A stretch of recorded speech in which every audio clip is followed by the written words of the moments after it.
What is up, guys? I'm Hubsmash, and welcome to my thoughts on the ranking and competitive mode changes in Overwatch that are currently on the PTR. In Season 1, players played 10 placement matches and were placed at a number between 1 to 100 that correlated to their hidden MMR. For example, at the end of the season, my highest rank was 60.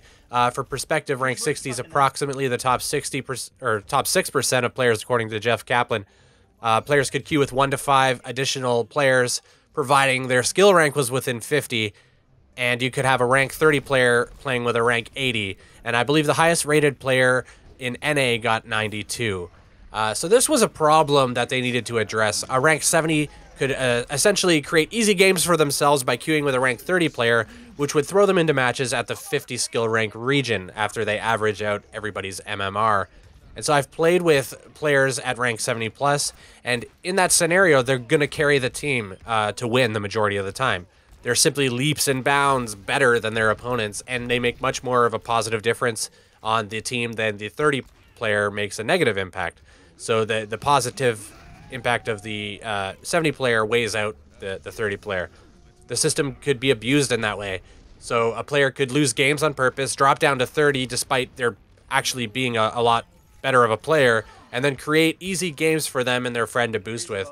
So this behavior caused people at higher ranks to have inflated skill rank if they did that kind of thing, because essentially they didn't belong at the rank that they got. Additionally, it made for a poor experience for everybody, because it's just not a fun game to have people stomping other people. So that even the rank 70 who's going to win these games and stomp these people, like, it's not challenging, it's not fun. Another issue was the coin flip on sudden death. It felt like it was up to RNG whether or not you had advantageous position to resolve the sudden death. So you're assigned attack defense, and because everyone has a different perspective on which was better on various maps, if you didn't get the one you wanted to, the loss felt undeserved, or like you'd been cheesed. And if you got the one that you wanted to, it felt like you got lucky. And so whether this was actually true or not is kind of a different story, but it didn't feel good. And so Blizzard's made a lot of significant changes for Season 2. I'll do my best to explain them succinctly here, and then I'll give my thoughts on the whole thing at the end. So they've added in numerical ranks and tiers. So they always had numerical ranks, but now they've added in the tiers.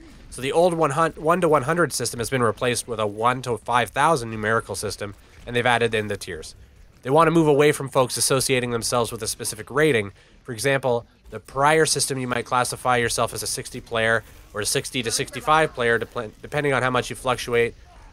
This is a pretty arbitrary number. It's to people who aren't familiar with the system. And as Jeff Kaplan explained, he basically said, you know, a 60 SR represented a fairly good player. And when people see 60, they think of grades and school, and 60 is not a really great grade to have. I mean, it's a pass, but it's not anything to write home about. But anyways, the tiers are as follows. So we got bronze from 1 to 14.99, silver at 1,500 and 19.99, gold at 2,000 to 24.99, platinum at 2,500 to 29.99, sorry, diamond at 3,000 to 34.99, master at 3,500 to 39.99, and grandmaster at 4,000 to 5,000. And once you achieve a rating that's below master or grandmaster, you always keep the highest tier that as your player tier, even if you fall below the tier's threshold. For example, I hit diamond on PTR, which is 3,000. The highest I got was like 3140 or something like that. My rating's now somewhere like 3088, but I did drop down into the 2900s, or I think I even went down to the 2800s. So I went down, I came back up, but I keep that diamond tier icon. And that's pretty good because, I mean, I consider myself a 60 player when I've turned myself on. You know, when I'm really trying and I want to play well and stuff like that. And I think it's important to recognize players in that way and let them keep their tier. Now, the only thing is, like, if I fall down to, you know, a bronze MMR, I think I kind of should lose my diamond. But, I mean, that's just a personal preference thing. I think that I don't think that people should have values that they don't still consistently deserve, or tiers that they don't consistently deserve. Nice. And then they changed sudden death. So I'm not going to go into the exact conditions, but at the basic level, they've modified the time bank system that was seen in the assault maps, and they've also applied to the assault/escort maps. Those are like maps like Kings Row or Dorado, and they've removed sudden death in all forms. But sorry, not Dorado. Did I say Dorado? I meant Hollywood. But what that means is that on occasion, some games will result in a draw. Neither team will gain or lose skill rating, but everyone on both teams is going to receive 3 competitive points. So in order to allow for those competitive points, they multiplied the competitive points that people had by 10, and now you also get 10 for a win, and items cost 10 times more to purchase. So it's essentially all the same thing, and competitive points are the exact same. So you can think of it like you get a third of a competitive point in the old system if the old system were to give you a draw.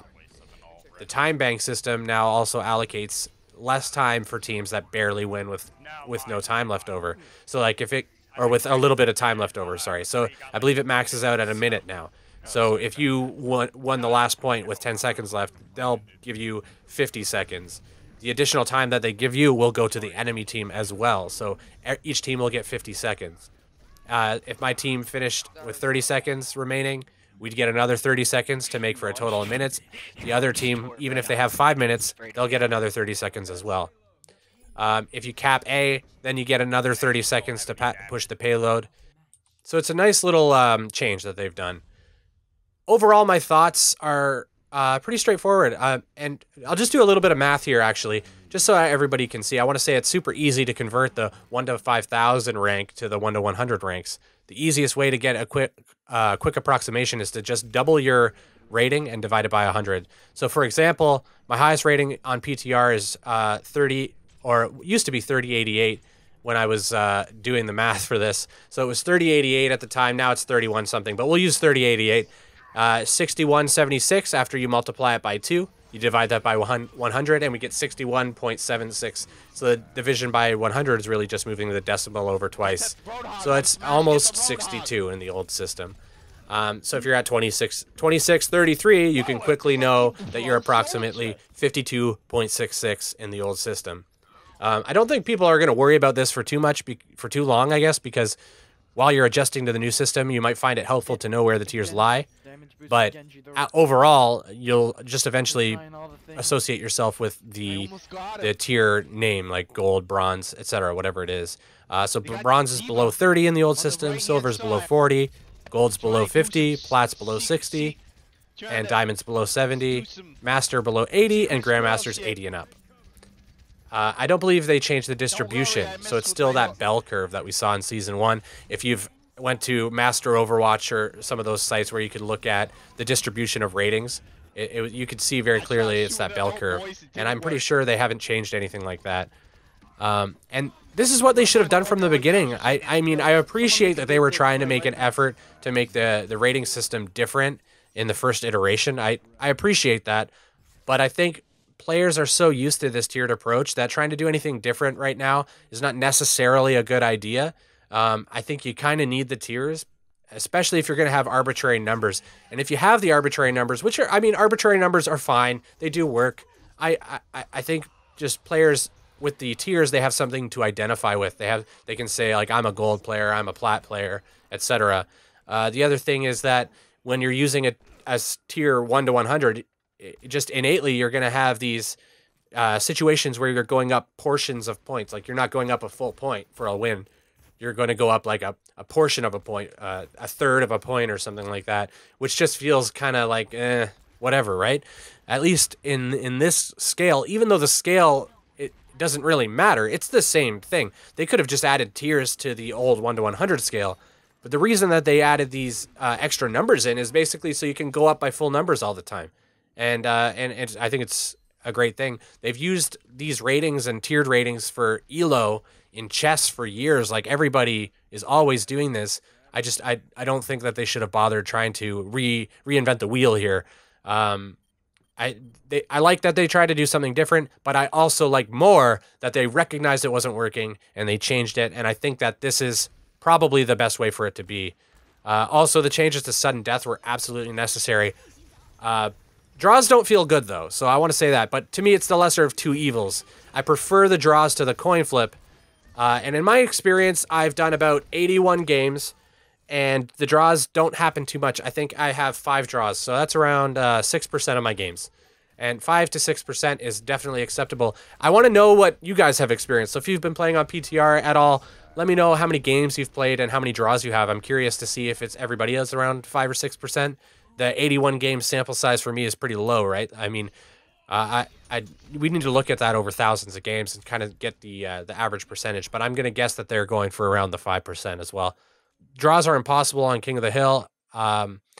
And the only way they work for assault and assault/escort is if nobody happens to get the first point, or they both finish with extra rounds and don't get additional points. So, I mean, I'm interested to see how many draws everybody else has, though. I think that draws don't feel good.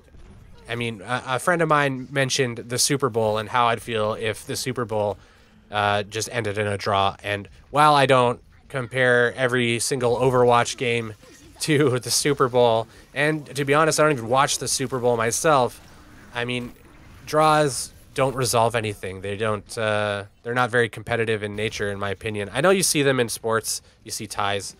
I think that the competitive points that you gain are so low for the draw that it's just like, it almost feels like you wasted your time. I think you need to get something out of it. And my idea that I have for it is when you get your performance, because you get rating based on your performance. So you'll get X amount of rating for winning the match, but then you also get a portion of rating because you did well, right? Or something like that. I think that they should maybe give people their performance rating on the draw. They almost won, so they don't get the winning rating. So instead of getting 50 rating for the win, they might get like 10 or something like that. I think that might be a good way to just give them something. And I mean, I don't know if that would inflate the ratings too much, but I don't think it really would, because it's just a 5%. It would just feel 5% of games end in draws. So I think it would just feel a lot better while not really changing the system very much. But I mean, I'm not Blizzard. I don't have the information they have. That's just my thoughts. Let me know what you guys think. I'd like to hear what you think of the PTR and all the changes. I think everything's pretty much going to stay the way it is until it goes live into the next season. I think that they've pretty much fleshed out everything. The new gaps, or the new requirements to be within 1,000 skill rank of each other is a good addition as well. So let me know what you think. I'd love to hear it. And thanks so much for watching. I appreciate it very much. If you liked the video, click that like button. And if you want to see more Overwatch, consider subscribing. Thanks so much, guys, and take care.